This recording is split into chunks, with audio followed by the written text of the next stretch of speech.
책 밑에 벗어보세요. 미국 LA 공항에서 보안 요원이 45세 한국 여성에게 던진 한마디.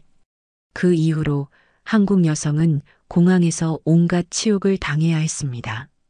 하지만 이 여성 끝까지 한마디 항의도 하지 않았습니다. 왜일까요?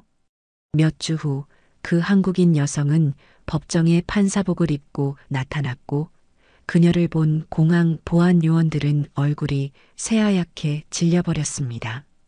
그리고 정의는 여전히 살아있다는 것을 멋지게 증명해냈습니다. 오늘 이 이야기가 마음에 드신다면 좋아요와 구독 부탁드립니다. 진실을 알리는 일에 큰 힘이 됩니다. 지금부터 그날의 놀라운 복수 이야기를 들려드리겠습니다. 제 이름은 김수진입니다. 45세, 미국으로 유학을 온 것이 벌써 25년 전 일이네요. 하버드 로스쿨에서 JD를 취득한 후 변호사로 시작해서 20년 전 정식으로 미국에 이민을 왔습니다. 처음엔 작은 로펌에서 일하다가 점차 큰 사건들을 맡게 되었고 마침내 5년 전 미국 연방판사로 임명되었습니다. 결혼은 했지만 아이는 없습니다. 남편도 법조인이라 서로의 일을 이해하고 지지해 주죠. 그래서 제가 1년에 3, 4번 이상 한국을 방문할 때도 항상 응원해 줍니다. 한국에 계신 부모님이 연세가 있으셔서 자주 안부를 확인해야 하거든요. 그날은 2024년 9월 15일 토요일이었습니다. 가을이 시작되는 시기였죠. 그날도 한국에 계신 부모님을 뵙기 위해 LA 국제공항으로 향했습니다. 평소처럼 오후 2시 출발하는 대한항공 K2012편을 예약했어요. 체크인을 마치고 출국장으로 향했습니다. 평소보다 사람이 많았어요. 주말이라 그런지 가족 단위 여행객들이 많이 보였습니다. 출국장 입구에서 보안 검색을 받기 위해 줄을 서는데 어머니에게서 전화가 왔습니다. 여보세요, 어머니? 아, 수진아. 지금 어디니? 공항이에요. 곧 출발해요. 그래, 아버지가 너 온다고 얼마나 좋아하시는지 몰라. 어제부터 수진이 좋아하는 갈비찜 해놓으라고 계속 말씀하시네. 어머니의 목소리를 들으니 마음이 따뜻해졌습니다. 아버지가 공항에 마중 나가겠다고 하는데 내가 말렸어.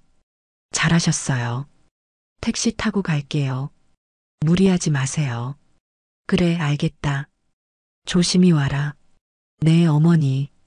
그렇게 어머니와 한국어로 정다운 대화를 나누고 있는데 뭔가 이상한 기운을 느꼈습니다. 공항보안요원 몇 명이 저를 주목하고 있다는 것을 느꼈어요. 눈빛이 예사롭지 않았습니다. 제 차례가 되어 보안 검색대 줄에 선 순간이었습니다. 제 앞에는 젊은 백인 커플이 있었고 뒤에는 나이든 백인 남성이 서 있었어요. 그런데 이상했습니다. 제 앞사람들은 금세 통과하는데 저만 유독 오래 걸렸어요. 보안요원이 제 여권과 항공권을 유심히 들여다보더니 동료에게 뭔가 속삭였습니다. 그 모습을 보고 불안해졌습니다. 느낌이 좋지 않았어요. 안 좋은 일이 일어날 것만 같았습니다. 보안요원은 제 가방을 가리키며 말했습니다. 가방 열어보세요. 그 보안요원은 마이클 톰슨이라는 보안팀장이었습니다. 50대 정도로 보이는 백인 남성이었고 체격이 건장하고 군인 출신 같아 보였습니다. 네, 알겠습니다. 저는 순순히 작은 캐리어를 열었습니다. 평상복들, 화장품, 세면용품, 그리고 부모님께 드릴 선물들. 마이클은 그중 한국 전통차를 집어들었습니다. 이게 뭡니까? 한국 전통차입니다. 그가 차를 자세히 살펴보고 상자를 열어보더니 의심스러운 표정을 지었습니다. 센서에 수상한 것들이 감지됐습니다. 차 맞아요? 한국어로 뭐라고 적혀 있는 건가요? 그냥 차 이름과 제조회사가 적혀 있는 겁니다. 원하시면 번역해 드릴게요. 저는 최대한 정중하게 설명했습니다. 하지만 마이클은 들으려 하지 않았습니다. 제가 무슨 말을 하던지 중요하지 않은 것 같았습니다. 그는 더 의심스럽다는 표정을 하며 다른 보안 요원들을 손짓으로 불렀습니다. 사라, 제임스, 이리 와봐. 사라 데이비스라는 30대 후반 여성 보안 요원이 다가왔습니다. 갈색 머리에 날카로운 인상의 여성이었어요. 그리고 제임스 윌슨이라는 20대 후반의 신참 요원은 이 상황이 뭔가 불편해 보이는 표정이었습니다. 이 여자 아까 한국말로 전화했어. 센서도 감지됐고 이상한 물건도 가지고 있어. 이 사람 더 조사해야겠지? 마이클이 동료들에게 설명했습니다. 보안 검문이 길어지자 주변 승객들이 하나둘씩 쳐다보기 시작했습니다. 수군거리는 소리도 들렸어요. 상황을 빠르게 마무리해야겠다고 판단했습니다. 죄송합니다만 저는 미국 연방판사입니다. 수상한 사람이 아니에요. 저는 최대한 정중하지만 단호하게 말하며 판사 신분증을 꺼냈습니다. 미국 연방정부에서 발급한 공식 신분증입니다. 마이클이 그것을 받아들고 대충 훑어보더니 코웃음을 쳤습니다. 지금 저한테 이걸 왜 주시는 거죠? 뭐 눈이라도 감아달라고? 그러니까 더 수상하네. 마이클은 손에 쥐고 있는 제 신분증을 저한테 들이밀더니 비웃듯이 말했습니다. 그리고 판사? 동양 여자가 미국에서 판사를 한다고? 듣도 보도 못한 소리인데? 지금 나랑 장난하자는 겁니까? 내가 믿을 것 같아? 그의 말에 온몸에 소름이 돋았습니다. 아니, 분노가 치밀어 올랐어요. 그동안 미국에서 힘들게 살면서 법조인으로서 쌓아온 모든 것이 한순간에 무시당하는 기분이었습니다. 하지만 저는 참았습니다. 여기서 감정적으로 대응하면 상황이 더 나빠질 것을 알았거든요. 저는 침착하게 말했습니다. 신분증을 확인해 보시면 제가 정말 연방판사라는 것을 아실 수 있을 겁니다. 이런 거야 얼마든지 위조할 수 있잖아. 너네 동양인들이 잘하는 짓이잖아, 이런 거. 마이클이 제 소중한 신분증을 바닥에 떨어뜨렸습니다. 그 순간 정말 화가 치밀어 올랐습니다. 그때 사라가 끼어들었습니다. 그녀의 목소리에는 조롱이 섞여 있었어요. 별실에서 따로 조사를 해야겠습니다. 따라오시죠. 당신 매우 수상해 보여요. 별실요? 왜 별실로 가야 하나요? 법적 근거가 있나요? 제가 질문을 했습니다. 절차적 정당성을 따지는 것은 당연한 일이었죠. 하지만 마이클의 반응은 예상외였습니다. 그의 표정이 더욱 오만해졌어요. 법적 근거, 여기서는 내가 법이야. 공항 보안은 우리 소관이야. 수상한 물건 가지고 이상한 말 쓰는 당신 같은 사람은 당연히 조사받아야지. 당신이 뭔데 법을 운운해? 그 말을 듣는 순간 저는 이 사람의 본성을 완전히 파악했습니다. 권력을 남용하고 동양인을 차별하는 위험한 타입의 사람이었습니다. 아마 지금까지 많은 사람들이 이런 식으로 당했을 것 같았습니다.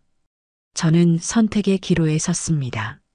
여기서 더 저항하면 상황이 걷잡을 수 없이 커질 것 같았고 정상적으로 이 문제가 올바르게 해결될 수 없어 보였습니다. 무엇보다 비행기 시간이 다가오고 있었어요. 여기서 더 시간을 끌면 정말 비행기를 놓칠 수도 있었죠. 알겠습니다. 일단 가시죠. 저는 침착하게 말했습니다. 마이클이 만족스러운 표정을 지었어요. 자신이 이겼다고 생각하는 것 같았습니다. 별실은 생각보다 작은 방이었습니다. 창문도 없어서 밀폐된 느낌이었죠. 마이클, 사라, 제임스 이렇게 세 명이 저를 둘러쌌습니다.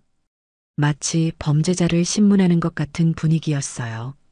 자, 이제 솔직하게 말해보세요. 뭘 숨기고 있는 건가요? 한국으로 뭘 반입하려고 하는 건가요? 아까 센서에 수상한 게 찍혔으니 거짓말할 생각하지 마세요. 마이클이 제 가방을 테이블 위에 올리며 말했습니다. 그리고는 가방 안의 물건들을 하나하나 뒤지며 살펴보기 시작했습니다. 숨기는 것 없습니다. 수상한 물건도 없고요. 저는 그저 한국에 계시는 부모님 뵈러 가는 길입니다. 부모님? 북한에 있는 부모님인가요? 사라가 비아냥거리며 끼어들었습니다. 정말 어이가 없었습니다. 북한이 아니라 대한민국이에요. 그리고 전 20년 전부터 미국 시민권자입니다. 미국 시민권자가 왜 한국말을 씁니까? 영어 못하세요? 한국어는 제 모국어입니다. 가족과 통화할 때는 당연히 모국어를 사용하죠. 그들은 제 말은 들은 채도 안 하고 고개를 숙여 제 짐을 하나씩 모두 꺼내며 곤란한 질문을 계속 이어갔습니다. 하지만 저는 끝까지 화를 내지 않고 차분히 답변했습니다. 그게 이 상황을 가장 빠르게 끝낼 수 있는 방법이라고 생각했거든요. 하지만 그 판단이 제 인생에서 가장 치욕적인 경험을 하게 만들 줄은 그땐 몰랐습니다. 사라가 스캐너로 제 몸을 조사하던 중 뭔가를 발견한 듯 말했습니다. 저는 그날 생리 중이어서 생리대를 착용하고 있었거든요. 이게 뭔가요? 생리대입니다. 확실한가요? 확인해야겠네요. 뭐라고요? 확인해야겠다고요? 네, 생리대 안에 뭔가를 숨겼을 수 있으니까요. 저는 귀를 의심했습니다. 이건 너무하지 않나요? 명백한 성추행이에요. 성추행? 우리는 정당한 보안 검사를 하는 거예요. 센서에 뭔가 감지됐으니까요. 왜 그렇게 발끈하시죠? 뭔가 숨긴 게 맞나 봐요? 마이클이 끼어들었습니다. 범죄자들이 어떤 식으로 위험물을 숨기는지 알아요? 온갖 방법을 다 씁니다. 당신처럼 생리대에도 넣고 마약을 들여오기도 하고요. 사라가 덧붙였습니다. 비행기 놓치고 싶어요? 떳떳하면 생리대 보여줘요. 문제 없으면 보내줄게요. 저는 진퇴양난에 빠졌습니다. 여기서 더 버티면 정말 비행기를 놓칠 것 같았어요. 한국에서 부모님이 기다리고 계셨습니다. 아버지가 몇 달 만에 딸이 온다고 얼마나 기뻐하셨는데 한참을 주먹을 꽉 쥐고 서 있다가 마지못해 검사를 받기로 했습니다. 그 20분은 제 인생에서 가장 치욕적인 시간이었어요. 45년을 살면서 제 인생에서 그런 굴욕을 당할 줄은 꿈에도 몰랐습니다. 더욱 화가 났던 것은 그들의 태도였어요. 아무런 죄책감이나 미안함도 없었습니다. 오히려 저를 비웃는 듯한 태도였습니다. 됐어요. 이제 가세요. 검사가 끝나자 사라가 마치 큰 배려라도 해주는 듯한 톤으로 말했습니다. 다음에는 수상한 행동하지 마시고요. 그리고 미국에서는 영어 쓰세요. 이상한 한국말 같은 거 쓰지 마시고. 여긴 미국입니다. 저는 흐트러진 옷을 정리하며 그들의 얼굴을 하나하나 똑똑히 기억해 두었습니다. 당신들 반드시 후회하게 될 겁니다. 저는 나지막하지만 또렷하게 말했습니다. 마이클이 킥킥 웃었어요. 후회? 우리가? 네, 곧 뵐 것 같네요. 아이고, 무서워라. 어디 동양 여자 따위가. 사라도 비웃었습니다. 우리는 공항보안요원이야. 우리가 한 일은 정당한 일이야. 너같이 수상한 사람을 조사하는 일. 너가 아무리 발버둥 쳐봐야 우릴 어떻게 할 수 없어. 너 주제를 알라고. 저는 더 이상 말하지 않았습니다. 때로는 침묵이 가장 무서운 경고가 되기도 하거든요. 가방을 챙기며 마지막으로 그들을 바라봤습니다. 마이클 톰슨, 사라 데이비스, 제임스 윌슨. 저는 여러분의 이름과 얼굴을 절대 잊지 않을 겁니다. 마이클이 콧방귀를 뀌었습니다. 저는 비행기 탑승 시간이 다 되어 빠르게 짐을 챙기고 급하게 게이트로 향했습니다. 다행히 늦지 않게 겨우 비행기를 탈 수 있었습니다. 그날의 굴욕은 그렇게 끝났지만 진짜 이야기는 이제 시작이었습니다. 그들은 몰랐죠. 자신들이 건드린 사람이 누구인지, 그리고 그 결과가 얼마나 클지를 말입니다. 인천공항에 도착했을 때는 이미 밤이었습니다. 13시간의 비행 동안 저는 잠을 이루지 못했어요. 계속해서 그 굴욕적인 순간들이 머릿속을 맴돌았거든요. 부모님이 깜짝으로 공항에 마중을 나와 계셨습니다. 어머니, 아버지의 환한 미소를 보는 순간 그제야 마음이 좀 진정되는 것 같았어요. 수진아, 고생했구나. 얼굴이 많이 피곤해 보이네. 어머니가 걱정스러운 표정으로 말씀하셨습니다. 어머니, 마중 나오지 않기로 했으면서 왜 나오셨어요? 힘드셨을 텐데. 잘 지내셨어요? 얼굴은 더 좋아지셨네요. 저는 부모님께 LA 공항에서 있었던 일을 말씀드리지 않았습니다. 그 얘기를 들으시면 제가 한국에 있는 내내 신경을 쓰실 것 같았거든요. 그렇게 한국에서 평온한 일주일을 보냈습니다. 어릴 적 살던 동네를 거닐고 부모님과 함께 식사하고 오랜만에 한국 친구들도 만났어요. 하지만 마음 한편으로는 계속 그날의 일이 떠올랐습니다. 치욕적인 그날의 일들이요. 일주일 후 다시 미국으로 돌아갔습니다. 이번에는 인천공항에서부터 신경이 곤두섰어요. 혹시 LA 공항에서 또 그런 일이 있을까봐 걱정이었거든요. 다행히 LA 공항에서는 아무 일이 없었습니다. 무사히 미국 집에 도착한 다음 날 법원에 출근했습니다. 평소처럼 아침 8시에 도착해서 하루 일정을 확인하고 있는데 법원 서기관이 새로운 사건 파일을 가져왔어요. 판사님, 새로 배정된 사건입니다. 급하게 처리해야 할 것 같아서요. 어떤 사건인가요? 집단 소송입니다. 공항보안 요원들의 직권 남용 및 인종차별 관련 사건이에요. 그 순간 제 심장이 빨리 뛰기 시작했습니다. 설마 하는 생각이 들었거든요. 서기관이 나간 후 저는 떨리는 손으로 파일을 열어봤습니다. 표지에 적힌 사건 제목을 보는 순간 온몸에 소름이 돋았어요.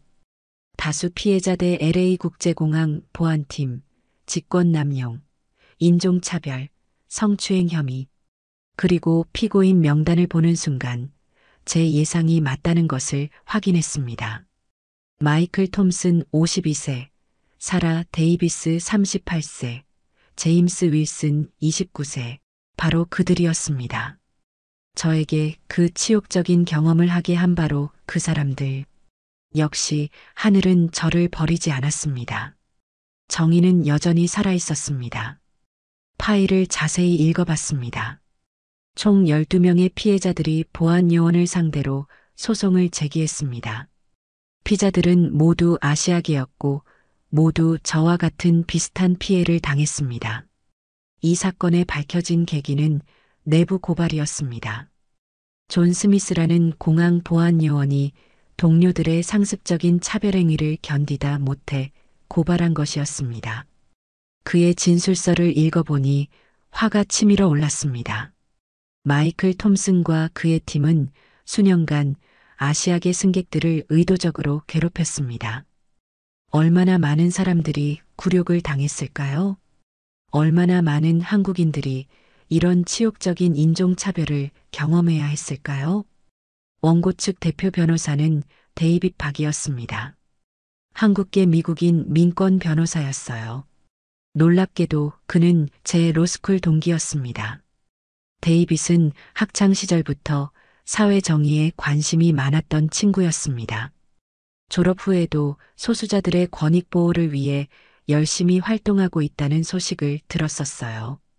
상황은 완벽했습니다. 이제 그들에게 진정한 법이 무엇인지, 그들의 어떤 죄를 저질렀는지 뼛속까지 깨닫게 해야 할 날만 남았습니다. 가슴이 뛰기 시작했습니다. 재판 날짜는 2주 뒤였습니다.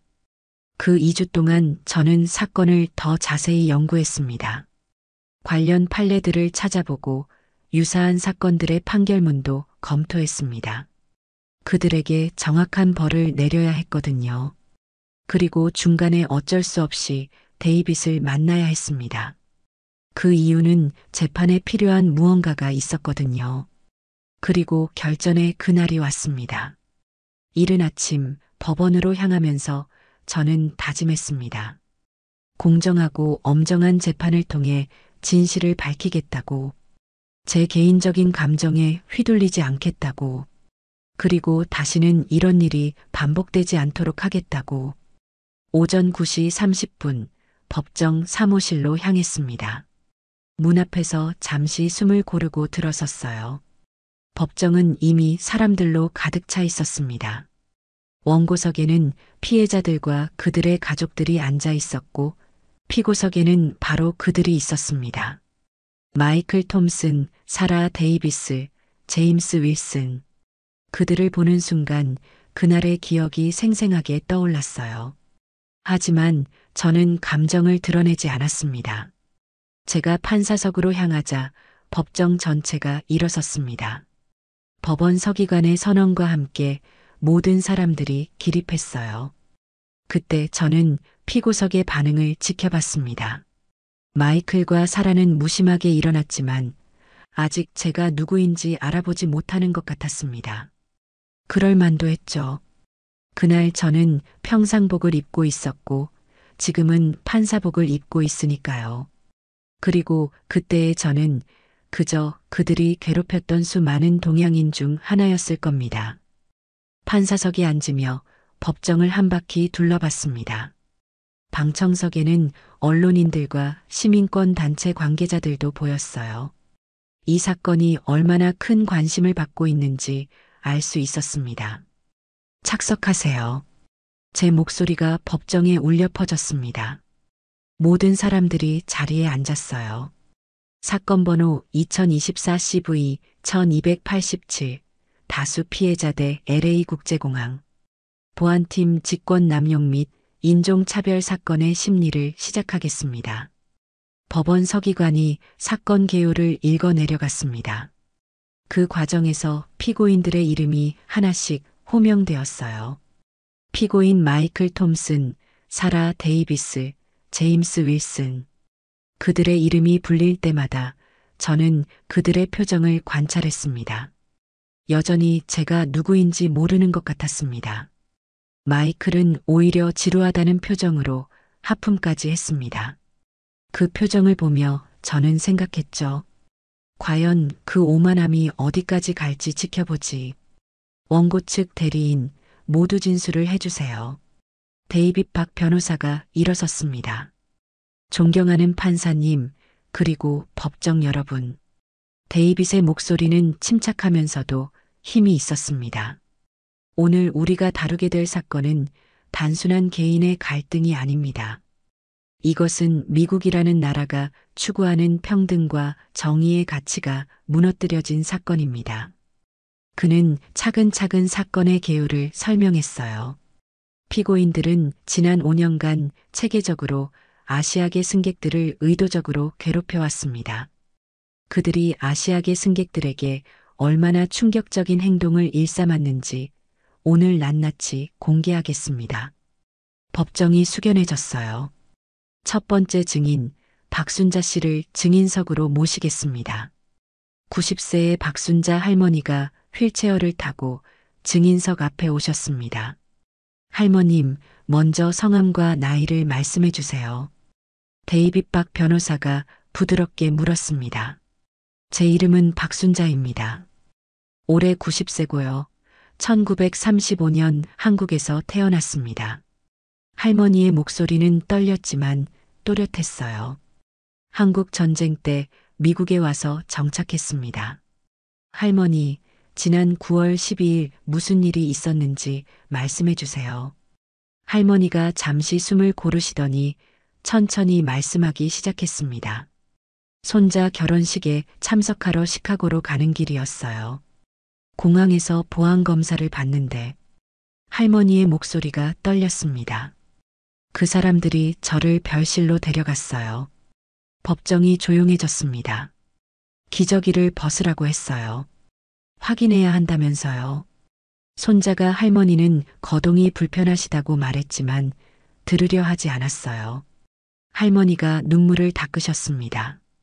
저는 미국에서 온갖 고생을 다하고 차별도 많이 당했지만 그렇게 부끄러운 일은 처음이었습니다.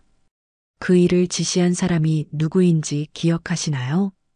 데이빗이 물었습니다. 할머니가 떨리는 손가락으로 피고석을 가리켰습니다. 저기 앉은 덩치 큰 남자요. 마이클 톰슨의 얼굴이 굳어졌습니다. 할머님께서 당시 어떤 기분이셨는지 말씀해 주세요.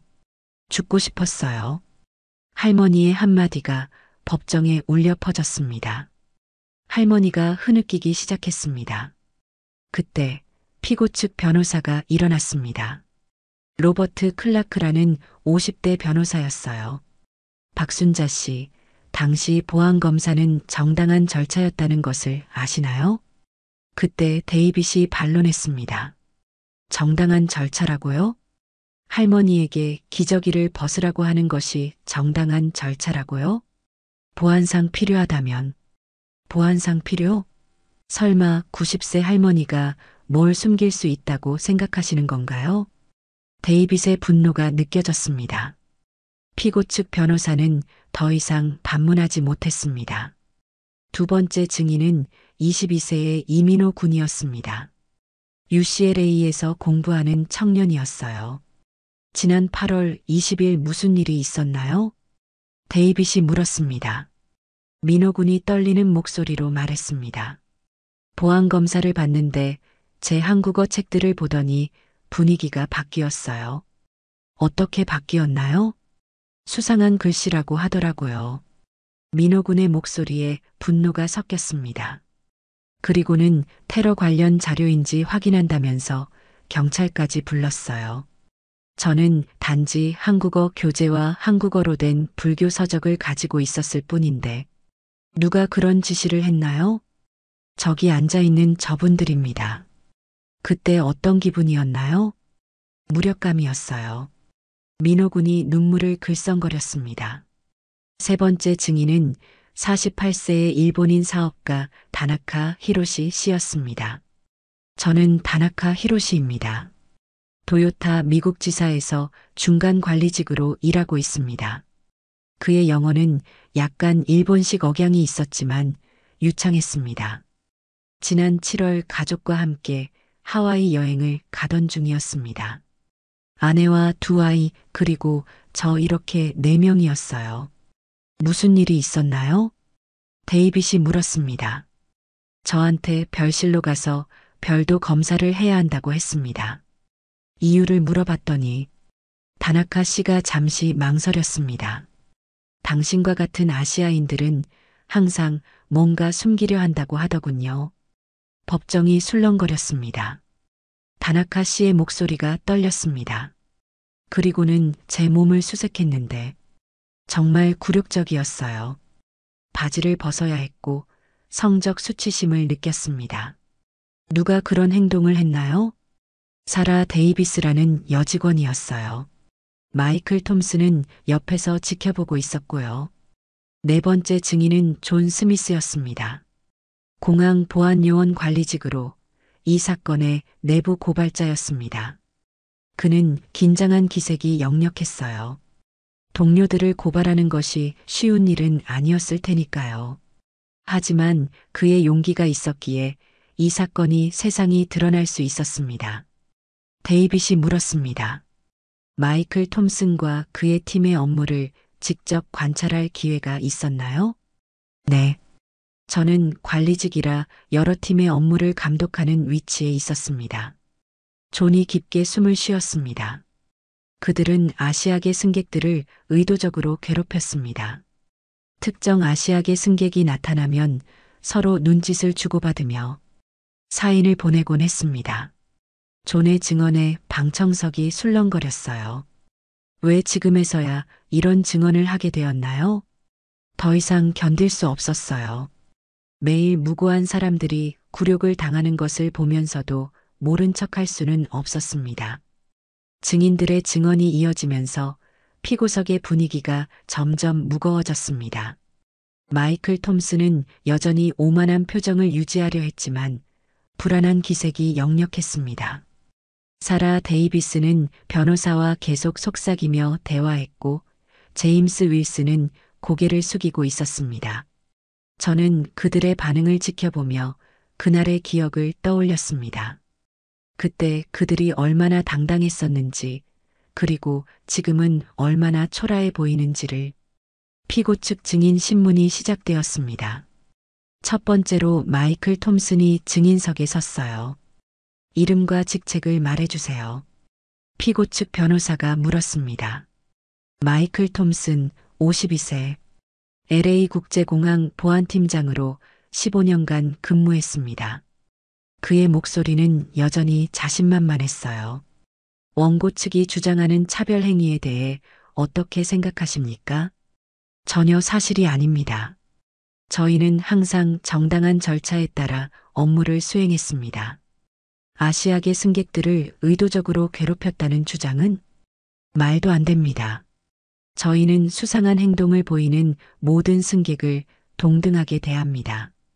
그게 저희의 역할입니다. 두 번째로 사라 데이비스가 증인석에 섰습니다. 사라 데이비스, 38세. 8년간 공항보안요원으로 근무했습니다. 그녀의 목소리는 방어적이었어요. 특별한 말도 하지 않았습니다. 아마 변호사의 지시대로 한 것 같았습니다. 그렇게 하면 자신들의 죄가 없어질 것이라는 바보 같은 생각을 하고 있는 것 같았습니다. 마지막으로 제임스 윌슨이 증인석에 섰습니다. 29세의 신참 요원이었던 그는 다른 두 사람과는 달리 많이 위축되어 보였습니다. 겁을 먹은 것 같았고요. 제임스 윌슨, 29세. 2년간 공항보안요원으로 근무했습니다. 그의 목소리는 떨렸습니다. 동료들의 업무 방식에 대해 어떻게 생각했나요? 피고 측 변호사가 물었지만 제임스의 대답은 예상과 달랐습니다. 잘못되었다고 생각했습니다. 법정이 술렁거렸어요. 무엇이 잘못되었다고 생각했나요? 이번에는 데이빗이 물었습니다. 아시아계 승객들을 차별하는 것이 잘못되었다고 생각했어요. 하지만 신참이라 감히 반대할 수 없었습니다. 제임스가 고개를 들어 피해자들을 바라봤습니다. 정말 죄송합니다. 제가 용기가 없었어요. 그의 진심 어린 사과에 법정이 숙연해졌습니다. 그렇게 증인 신문이 모두 끝나고 데이빗 박 변호사가 마지막으로 일어섰습니다. 존경하는 판사님, 원고 측은 이제 결정적인 증거를 제시하고자 합니다. 그가 상자에서 서류 뭉치를 꺼냈습니다. 이것은 지난 5년간 피고인들과 관련된 모든 민원 기록입니다. 총 47건의 민원이 접수되었으며 그중 43건이 아시아계 승객들에 의한 것입니다. 법정이 술렁거렸습니다. 더욱 놀라운 것은 이 모든 민원이 증거 불충분 또는 정당한 보안 절차라는 이유로 기각되었다는 점입니다. 데이빗이 피고석을 바라봤어요. 하지만 오늘 우리는 이것이 우연이 아니었음을 증명하겠습니다. 이 결정적인 증거는 공항 보안 카메라에 기록된 영상들입니다. 여기에 지금까지의 피해 사례의 실제 모습이 담겨 있습니다. 첫 번째 영상이 재생되기 시작했습니다. 박순자 할머니가 휠체어를 타고 보안 검색대를 통과하는 모습이었어요. 그리고 마이클 톰슨이 할머니를 별실로 들여보내는 장면도 나왔습니다. 두 번째 영상에는 이민호 학생이 한국어 교재를 검사받는 모습이 나왔어요. 사라 데이비스가 책을 하나하나 뒤지며 의심스러운 표정을 짓는 것도 선명하게 보였습니다. 세 번째 영상은 다나카 히로시 씨 가족의 모습이었어요. 피고석의 분위기가 점점 무거워졌어요. 마이클 톰슨의 얼굴이 굳어졌고 사라 데이비스는 변호사와 계속 속삭였습니다. 그런데 말입니다. 데이빗이 잠시 말을 멈췄어요. 또 다른 영상이 있습니다. 법정 전체가 조용해졌습니다. 이 영상의 피해자는 오늘 이 자리에 계십니다. 데이빗이 의미심장하게 말했어요. 9월 15일 한 명의 아시아계 여성이 같은 굴욕을 당했습니다. 피고인들은 그녀를 별실로 끌고 가서 모욕했고 굴욕적인 신체 검사까지 강요했습니다. 저는 침착함을 유지했지만 심장이 빨리 뛰기 시작했습니다. 이제 제 정체를 그들에게 밝힐 시간이었습니다. 그 여성이 누구인지 궁금하십니까? 데이빗이 법정을 둘러봤습니다. 영상을 보시면 아실 겁니다. 스크린에 새로운 영상이 나타나기 시작했습니다. 9월 15일 LA 국제공항의 모습이었어요. 한 여성이 한국어로 전화하는 모습이 나왔습니다. 그리고 보안 요원들이 의심스러운 눈빛으로 바라보는 장면도 선명하게 보였어요. 가방 열어보세요. 마이클 톰슨의 목소리가 법정에 울려 퍼졌습니다. 동양 여자가 무슨 판사야? 마이클의 거만한 목소리가 계속 들렸습니다. 영상 속 여성이 별실로 끌려가는 모습, 그리고 굴욕적인 검사를 받는 모습까지 모든 것이 적나라하게 드러났습니다. 그리고 마침내 영상 속 여성의 얼굴이 보이는 순간, 으악! 마이클 톰슨이 작은 비명을 질렀어요. 그의 얼굴이 순식간에 새하얗게 변했습니다. 사라 데이비스도 믿을 수 없다는 표정으로 저를 바라봤어요. 제임스 윌슨은 양손으로 얼굴을 가렸습니다. 법정 전체가 술렁거렸습니다. 방청석에서 탄성이 터져 나왔어요. 영상 속 여성이 바로 지금 판사석에 앉아 있는 저였다는 것을 모두가 깨달은 것입니다. 영상이 끝나고 법정은 완전히 조용해졌어요. 바늘 떨어지는 소리도 들릴 것 같은 정적이었습니다. 저는 천천히 일어섰습니다. 판사가 증언석에 서는 것은 매우 이례적인 일이었지만 이 순간만큼은 필요했어요. 여러분이 방금 본 영상의 피해자는 바로 저입니다. 제 목소리가 법정에 울려 퍼졌습니다. 김수진 45세. 현재 이 법정을 담당하는 연방판사입니다. 저는 차분하게 말을 이어갔습니다. 피고인 마이클 톰슨은 저에게 동양 여자가 무슨 판사냐고 저의 인권을 무시했고, 사라 데이비스는 제게 굴욕적인 신체 검사를 강요했고, 제임스 윌슨은 그 모든 것을 지켜만 봤습니다. 법정이 숨죽이며 제 말을 들었어요. 제가 여기서 이 발언을 하는 것은 개인의 복수 때문이 아닙니다. 이것은 모든 시민의 존엄성을 지키기 위한 정의의 실현입니다. 마이클 톰슨이 드디어 입을 열었습니다. 판사님, 죄송합니다. 정말 판사님인 줄 몰랐어요. 몰랐다고요? 제가 되물었습니다. 저는 분명히 말했습니다. 연방판사라고. 하지만 동양 여자가 무슨 판사냐고 무시했죠. 마이클이 대답하지 못했습니다. 하지만 중요한 것은 제가 누구인지가 아닙니다. 중요한 것은 당신들이 모든 시민을 동등하게 대했어야 한다는 것입니다. 사라 데이비스가 울먹이며 말했어요. 죄송합니다, 판사님. 정말 죄송합니다. 저에게 사과할 것은 없습니다. 제가 단호하게 말했습니다. 박순자 할머니께, 이민호 학생에게, 다나카 히로시 씨에게, 그리고 지난 5년간 여러분에게 피해를 입은 모든 분들께 사과하세요. 그곳이 감옥이라도요. 데이빗이 최종 변론에 나섰습니다. 존경하는 판사님, 그리고 법정 여러분. 그의 목소리는 감정에 차 있었어요. 오늘 우리는 목격했습니다. 권력이 어떻게 남용될 수 있는지, 편견이 어떻게 무고한 사람들을 해칠 수 있는지를 말입니다. 하지만 동시에 우리는 정의가 살아있다는 것도 확인했습니다. 아무리 높은 자리에 있는 사람이라도, 아무리 오랫동안 숨겨져 있던 진실이라도 결국은 밝혀진다는 것을 말입니다. 심리가 모두 끝나고 마침내 판결을 선고할 시간이 왔습니다. 저는 판사봉을 들고 엄숙하게 선언했습니다.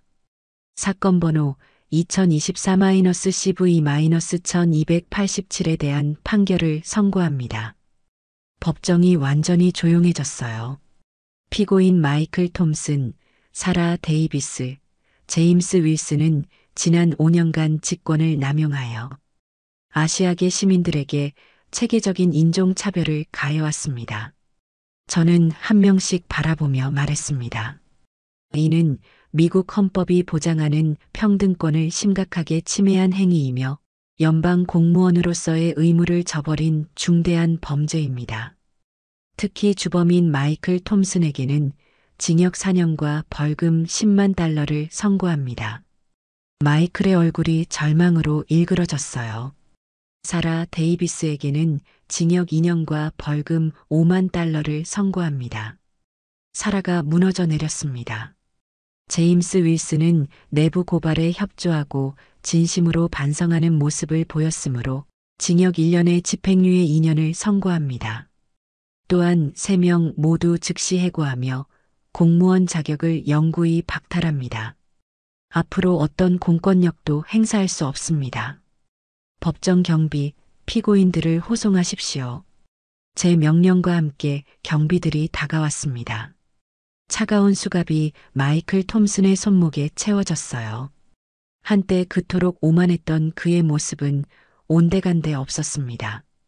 판사님, 다시 한번 기회는 지난 5년간 충분히 있었습니다. 제가 단호하게 말을 잘랐습니다. 사라 데이비스도 수갑이 채워졌어요. 그녀는 흐느끼고 있었습니다. 제임스 윌슨은 집행유예를 받았지만 그의 얼굴에는 깊은 후회가 어려 있었어요. 수갑이 채워지는 소리가 법정에 울려 퍼졌습니다. 한때 그토록 위세등등했던 그들이 초라하게 끌려나가는 모습을 보며 저는 복잡한 감정을 느꼈어요. 기쁨보다는 안도감이었습니다. 드디어 정의가 실현되었구나 하는. 피고인들이 끌려나간 후 저는 마지막 말을 했습니다. 오늘의 판결이 모든 공무원들에게 경고가 되기를 바랍니다. 제 목소리가 법정에 울려 퍼졌습니다. 권력은 시민을 억압하기 위한 것이 아니라 보호하기 위한 것입니다. 그리고 정의는 언제나 실현됩니다. 방청석에서 박수가 터져 나왔어요. 피해자들과 그들의 가족들이 눈물을 흘리며 박수를 쳤습니다. 정의는 늦을 수는 있어도 절대 사라지지 않습니다. 제가 판사봉을 내려놓으며 재판을 마쳤습니다. 박순자 할머니가 휠체어에서 일어나 저에게 고개를 숙여 인사하셨어요. 이민호 학생도 다나카 히로시 씨도 모두 깊이 고개를 숙였습니다. 그날 법정에서 진정한 정의가 실현되었습니다. 재판이 끝난 후 법원 전체가 달라져 있었습니다. 모든 직원들이 저를 보자 일어나서 경의를 표했어요. 판사님, 정말 훌륭한 판결이었습니다. 법원 서기관이 진심으로 말했습니다. 복도를 걸으면서 만나는 모든 사람들이 저를 존경하는 눈빛으로 바라봤어요. 다음 날 아침 모든 주요 언론이 이 사건을 보도했습니다. 한국계 연방판사, 자신을 모욕한 공항보안 요원들에게 정의의 심판을 내리다. 권력 남용의 대가, 공항보안 요원 3명 유죄 판결. 이후 제게 많은 인터뷰 요청이 왔지만 모두 정중히 거절했습니다. 저는 제가 마땅히 해야 할 일을 했을 뿐 제가 특별하지 않았다고 생각합니다. 만약 이 일을 다른 판사가 맡았더라도 저와 같은 판결을 내렸을 겁니다. 며칠 후 저는 또다시 출장을 위해 같은 LA 국제공항을 가야 했습니다. 보안검색대 앞에 서는 순간 모든 것이 달라져 있었습니다.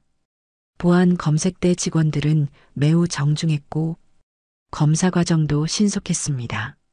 모든 아시아계 승객들에게도 똑같이 정중한 태도를 보였습니다. 비행기에 탑승하면서 창밖을 바라봤습니다. 몇 주 전 그 굴욕을 당했던 바로 그 공항이었지만 이제는 완전히 달라 보였습니다. 지금도 저는 미국에서 연방판사로서 일하고 있습니다. 그 사건 이후로 더 많은 사람들이 저를 알게 되었지만 저는 여전히 조용히 제 일에만 집중하고 있어요. 마이클 톰슨은 현재 연방교도소에서 복역 중입니다. 사라 데이비스도 마찬가지고요. 제임스 윌슨은 집행유예를 받은 후 시민권 단체에서 자원봉사를 하며 속죄하고 있다고 들었습니다. LA 국제공항은 이 사건 이후 전면적인 개혁을 단행했습니다. 다문화 감수성 교육을 의무화하고 아시아계 직원 채용도 늘렸다고 들었습니다. 이 이야기를 들으신 여러분께 말씀드리고 싶습니다. 여러분도 불의를 마주했을 때 포기하지 마세요. 여러분의 목소리가, 여러분의 용기가 세상을 바꿀 수 있습니다. 그리고 절대 잊지 마세요. 아무리 강해 보이는 권력이라도, 아무리 오래된 편견이라도 정의 앞에서는 무력하다는 것을, 정의는 살아있습니다. 그리고 언제나 승리합니다. 이 이야기가 여러분의 마음을 움직였다면 좋아요를 눌러주시고 더 많은 용기와 희망의 이야기를 위해 구독 버튼도 눌러주세요. 오늘도 끝까지 시청해 주셔서 감사합니다.